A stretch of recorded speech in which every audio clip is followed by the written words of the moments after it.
What is a string அல்லது how to read a string அப்படின்ற மாதிரிக்கான questions இது வந்துட்டு 2 மார்க்ல வரும். ஸோ ஃபர்ஸ்ட் ஸ்ட்ரிங் அப்படின்றது என்னன்னு பார்த்தோம்னா it is an array of characters. So characters அரேயை தான் ஸ்ட்ரிங்னு சொல்லுவோம். உதாரணத்துக்கு இப்போ நான் ஒரு பேர் எழுதுறேன் அப்படின்னா இது என்னன்னா ஒரு ஒரு கேரக்டரா இருக்கிறது. இந்த கேரக்டர் எல்லாமே ஒரு அரேல ஸ்டோர் பண்ணும். இப்போ நம்ம அரேன்னு பார்த்தோம் அப்படின்னா 1 டைமென்ஷன் அரேல இது ஸ்டோர் ஆகும். ஸோ ஒரு ஒரு வேல்யூவும் ஒரு ஒரு இண்டெக்ஸ்ல ஸ்டோர். இப்போ முதல் இண்டெக்ஸ்ல 6 1 2 3 4 5 இந்த மாதிரி தான் ஸ்டோர் ஆகும். இதுல என்ன அப்படின்னா கடைசியா ஒரு ஸ்பெஷல் கேரக்டர் \0 அப்படின்ற ஒரு ஸ்பெஷல் கேரக்டர். ஸோ இந்த ஸ்ட்ரிங் இதோட முடிவடைஞ்சிடுச்சு அப்படின்றத குறிப்பிடுறதுக்கு இந்த ஸ்பெஷல் கேரக்டர் இதுல ஆட்டோமேட்டிக்கா ஆட் ஆயிடும். சரியா? இதுதான் ஸ்ட்ரிங் சி ப்ரோக்ராமை பொறுத்த வரைக்கும். ஸோ சி ப்ரோக்ராம் பொறுத்த வரைக்கும் ஸ்ட்ரிங் அப்படின்றது என்னன்னு கேட்டா it is an array of characters, அவ்வளவுதான்.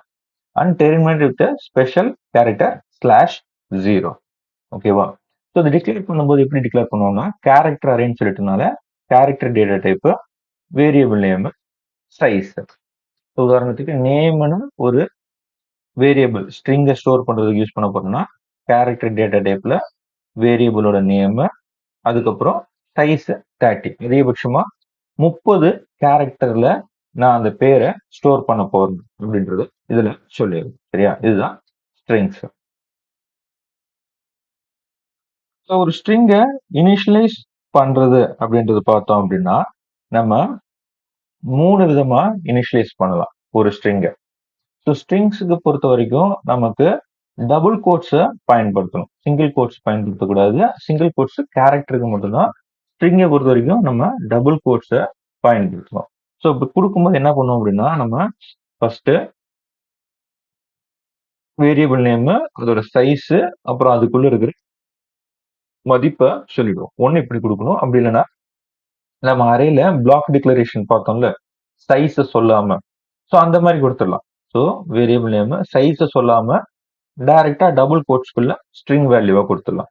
ஸோ இது ஒரு டைப் ஆஃப் அசைன்மெண்ட். மூணாவது அதே பிளாக் அசைன்மெண்ட் சைஸை சொல்ல வேணாம், ஆனா கர்லி பிரேசஸ் யூஸ் பண்ணிட்டு ஒரு ஒரு கேரக்டரா தனித்தனியா கொடுத்துட்டு கடைசியா அந்த /0வையும் கொடுக்கணும். ஸோ இந்த ஃபார்மெட் யூஸ் பண்ணோம் அப்படின்னா அப்ப இந்த கடைசியா இந்த ஸ்பெஷல் கேரக்டரை கண்டிப்பா கொடுக்கணும். ஏன்னா இதுதான் அதோட ஸ்ட்ரிங் முடியுது அப்படின்றத நிர்ணயிக்கும். சரியா? அப்ப இதுக்கான எக்ஸாம்பிள் ஒன்று பார்ப்போம். இந்த எக்ஸாம்பிள்ல பார்த்தோம் அப்படின்னா ஃபர்ஸ்ட் ஒரு கேரக்டர் அரே str1 அப்படின்ற ஒரு கேரக்டர் அரே சொல்லியிருக்கோம். சொல்லிட்டு அதுல வெல்கம் அப்படின்ற ஒரு ஸ்ட்ரிங்கை ஸ்டோர் பண்ணுன்னு சொல்லிட்டோம். ஸோ வெல்கம் கொடுக்கும்போது அதை டபுள் கோட்ஸ்குள்ள கொடுப்போம். ஸோ ரெண்டாவது சைஸ் சொல்லி சொல்றோம். ஸ்ட்ரிங் டு 30 கேரக்டர் வரைக்கும் ஸ்டோர் பண்ணலாம், ஆனா 30 விட கம்மியாகவும் நம்ம கொடுத்துக்கலாம். வெல்கம் டு த சி அப்படின்றத இங்க ஸ்டோர் பண்ணிருக்கோம்.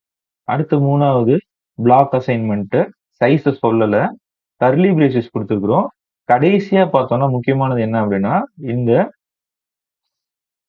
பிளாக் தான். நம்ம என்ன பண்ணிருக்கோம் /0ன்றத சொல்லி முடிச்சிருக்கோம். ஸோ இதுதான் முடிவை நிர்ணயிக்கிறது. சரியா?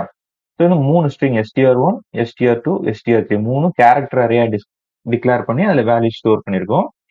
ஸோ பிரிண்ட் பண்ணும்போது பார்த்தோம்னா ஃபார்மட் ஸ்பெசிஃபையர் %s நம்ம பயன்படுத்தணும். கேரக்டருக்கு %c, ஸ்ட்ரிங்குக்கு %s.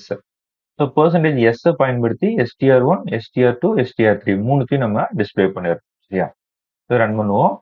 ஸோ 3 ஸ்ட்ரிங்கும் நமக்கு டிஸ்பிளே ஆயிடுது. Welcome to the C strings அப்படின்றது நமக்கு இங்க டிஸ்பிளே ஆயிடுது. சரியா?